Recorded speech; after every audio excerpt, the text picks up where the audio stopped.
Y vamos ahora a hablar con una colega, una periodista peruana, Paola Ugaz, que tiene la gentileza de atendernos para explicarnos, graficarnos qué es lo que está sucediendo y cuáles se creen pueden llegar a ser los pasos a seguir. Paola, gracias. Acá Nicolás Artusi y Paloma Boxer te saludamos. ¿Cómo estás? Bien, buenos días, Nicolás y Paloma. Sí, a 2 días del intento golpista, bueno, del autogolpe de Pedro Castillo, el Perú no se ha calmado. En este momento estamos viendo en 14 ciudades marchas donde no reconocen a Dina Boluarte como presidenta. Yo estuve ayer en la Plaza San Martín cubriendo con otros colegas la gente que no la reconoce, y cada vez la policía, como no hay ministro del Interior, no sabe cómo responder a las protestas. En este momento todavía no podemos confirmar, pero hay una víctima entre los que han protestado ayer en Lima. Estamos justo en esa, cuando ustedes me han llamado, yo estaba en esa corroboración. Lo que se viene el sábado es una marcha hacia la cárcel donde está Pedro Castillo, que paradójicamente es donde está ahorita también Alberto Fujimori. Este es un país desde el 2016 donde hemos tenido un presidente por año, 6 presidentes, porque tanto el Congreso como el gobierno, los dos han abusado de las leyes, ¿no es cierto? Yo te vaco, yo te cierro, yo te vaco, yo te cierro. Y eso ha hecho que el sistema colapse. Otro factor también importante es el factor México. Andrés Manuel López Obrador ha confirmado que le ha otorgado un asilo político al expresidente Pedro Castillo, que está ahorita preso y que puede salir en 7 días libre. Y tenemos que recordar que en el 2017 el mismo gobierno mexicano envió un avión a Bolivia a rescatar a Evo Morales. Entonces, ayer el embajador mexicano en Perú visitó a Pedro Castillo en su cárcel, y los rumores que en Lima siempre se confirman es que le haya otorgado como segunda nacionalidad un pasaporte mexicano, y que eso, digamos, sea una vía para que él deje el país. Paola, suponiendo que la vicepresidenta, actual presidenta en ejercicio, decida no llamar en lo inmediato a las elecciones, ¿ella cuenta con apoyos fácticos? Digo, las Fuerzas Armadas, los mercados, los grupos de medios, todos esos elementos de poder que terminan muchas veces sosteniendo un gobierno. Digamos, es difícil, digamos, para Dina Boluarte gobernar un país que es un polvorín, porque se está demorando mucho. Yo he entrevistado hace poquito al exministro de Educación, Ricardo Cuenca, y él me dice, y lo estoy citando, tiene un pequeño margen de acción, y a estas alturas no es lo que Dina quiera, es lo que Dina Boluarte pueda. Y eso ella ha dicho que se quiere quedar hasta el 2026, pero todos los presidentes desde el año 2016 han dicho que se quedan a los 5 años, y ninguno se ha quedado.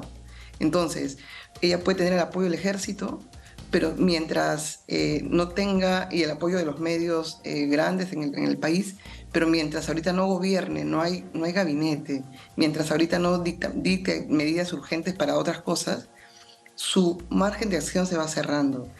No es imposible, yo creo que no hay nadie que diga cuánto puede durar un presidente en Perú. A estas alturas, el que lo sabe se gana la quiniela de oro. Sí, sí, lo que pasa es que Ahora, Paola, lleva 2 días también en el gobierno. claro, ella lleva 2 días, es muy pronto, en un Perú Es muy completamente pronto. convencionado. Ahora, ¿cuál es el problema de base? Porque Perú enfrenta una crisis institucional hace años que ningún presidente termina el mandato.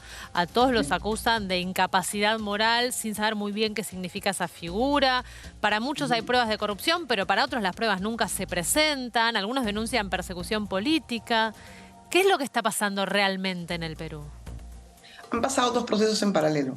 El primero es que desde el año 2000, empezó el gran proceso del caso Lava Jato, donde desde el 2001 Sí. todos los expresidentes son procesados por corrupción y haber recibido presuntamente sobornos. Ese es un proceso en paralelo a que los políticos, o sea, los expresidentes que están vinculados a estos procesos, han roto el sistema, en el sentido de presentan mociones de vacancia con los partidos que ellos manejan.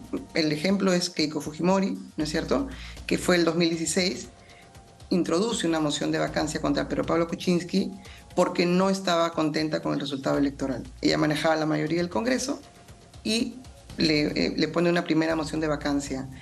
Ella sigue persiguiendo a Kuczynski y en segundo lugar, Kuczynski, asustado, Sí. indulta al papá de Keiko y Keiko, peor, se venga de Kuczynski y lo obliga a renunciar en el marzo del 2018. Pero es un juego, digamos, que empezó así, pero luego entró Martín Vizcarra. A Martín Vizcarra lo vacan con una moción de vacancia 2 años después. Entra Merino, dura 5 días, mueren 2 estudiantes, y sigue Sagasti, que digamos, en plena pandemia, fueron 8 meses de paz, digamos. Y allí se hizo las elecciones. Keiko Fujimori perdió por 3ª vez, gana Pedro Castillo. Y aquí sí se da pues un tema se juntan muchas cosas, ¿no? La ineptitud de Pedro Castillo para gobernar, digamos, los políticos grandes no aceptan nunca el triunfo de Castillo y empieza, digamos, este tema de lo que acabas de describir muy bien, denuncias de corrupción y ataques, o sea, digamos, y mociones de vacancia. Y del lado del gobierno es cierro el Congreso. Y en esa guerra, los peruanos están en el medio de una pandemia donde hemos sido el país con mayores muertes por la pandemia en América Latina. Nadie ha comprado urea para el otro año, que va a haber inseguridad alimentaria. Y nadie está forzado a dialogar en el Perú porque la economía ha ido por otro lado que la política. Y eso ha hecho que nadie esté forzado a dialogar. Nadie reconoce al otro como igual. Claro. Entonces, al no estar forzados a dialogar, nadie quiere arreglar el sistema. Es como la tele de la casa. Se te malogra la tele de la casa en pleno mundial. Bueno, Castillo había dicho de reformar la Constitución, ¿no? Y ahí es cuando finalmente habla del Congreso y el Congreso se le pone en contra y lo destituye. Sí, pero nadie, digamos, pero el sistema está hecho para que Castillo no pueda cerrar el Congreso. Claro. Y en el Congreso tampoco lo querían vacar.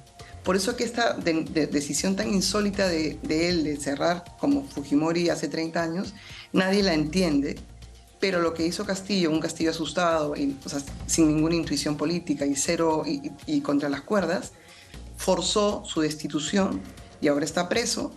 Pero, como digo, Dina Boluarte tiene 2 días en el gobierno. El gran problema en este país es que así tengas 1 hora en el gobierno, ya son como 6 meses en un gobierno normal. Y eso, digamos, Dina ahorita tiene muy poco margen de acción en el sentido que tiene que nombrar un gabinete muy pronto, tiene que dar algunas medidas para calmar a la gente, porque son 14 ciudades las que han marchado ayer, han anunciado una gran marcha este sábado, y eso, digamos, son gente que está enojadísima con Lima, son gente de las regiones que ven que aún igual lo han sacado con alguien que se identifica, digamos, étnicamente, y eso son malas noticias para el próximo, o sea, el gobierno de Dina Boluarte.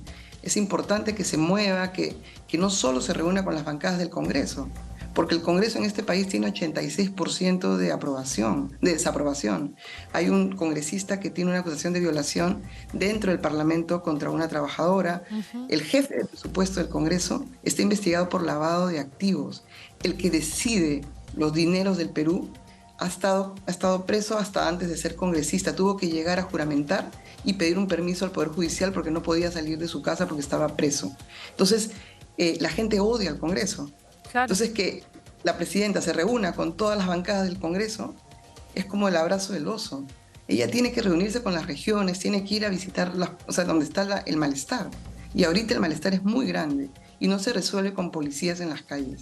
Entonces yo siento que ahorita es muy delicado todo y anticipar lo que pueda pasar es una apuesta arriesgada, ¿no? Paola, como vos lo dijiste, es vertiginosa la situación y los días cuentan como horas, así que te agradecemos mucho este rato y esta comunicación con nosotros. Un gran saludo desde Buenos Aires. Un gran saludo, Nicolás y Paloma, que tengan muy buen día y que hoy día gane Argentina. ¡Vamos! Eso es lo que queremos todos. Muchas gracias. Gracias, Paola. Paola Ugaz desde el Perú.